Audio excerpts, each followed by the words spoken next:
నమస్తే welcome to are Telugu. మన defence minister Rajnath Singh గారు ఒక అత్యవసర సమావేశం ఏర్పాటు చేసి ఏదైతే నార్త్ ఈస్ట్లో ఉన్నటువంటి 7 సిస్టర్స్ రాష్ట్రాలు వాటితో పాటు వెస్ట్ బెంగాల్ అస్సాంలో ఉన్నటువంటి పరిస్థితుల గురించి ఆరా తీయడం జరిగింది.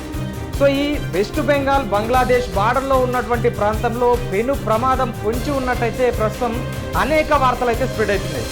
దీనికి కారణం ఏంటంటే బంగ్లాదేశ్లో మొన్న ఏదైతే వెస్ట్ బెంగాల్ అస్సాం ఎలక్షన్లు అయిపోయిన తర్వాత బంగ్లాదేశ్లో ఏర్పడినటువంటి పరిస్థితులు అక్కడ ఉన్నటువంటి కొన్ని మతతత్వ సంస్థలు చేస్తున్నటువంటి ప్రచారం కావచ్చు, స్లోగన్స్ కావచ్చు, వాళ్ళు అక్కడ చేస్తున్నటువంటి ప్రకటనల గురించి ప్రస్తుతం దేశవ్యాప్తంగా చర్చ నడుస్తుంది. భారత్ దখল করতে আমাদের মাত্র 3 ঘন্টা সময় লাগবে না. దీంట్లో భాగంగా ముఖ్యంగా వాళ్ళు మాట్లాడుతుంది ఏంటంటే మదర్సాల్లో ఉండే కొంతమంది మౌలానాలు వాళ్ళు ఏమని వాక్యేస్తారంటే మదర్సాల్లో ఉండే యువకులకు ఆయుధాలను అందించాలి. మనం భారతదేశానికి వ్యతిరేకంగా పోవడానికి సిద్ధం కావాలి, దానికి యువకులకు ఆయుధాలు కావాలని చెప్పేసి అక్కడ ఉన్నటువంటి కొంతమంది మతతత్వాన్ని బోధించే వ్యక్తులు వాళ్ళు డైరెక్ట్గానే స్టేట్మెంట్ ఇస్తున్నారు.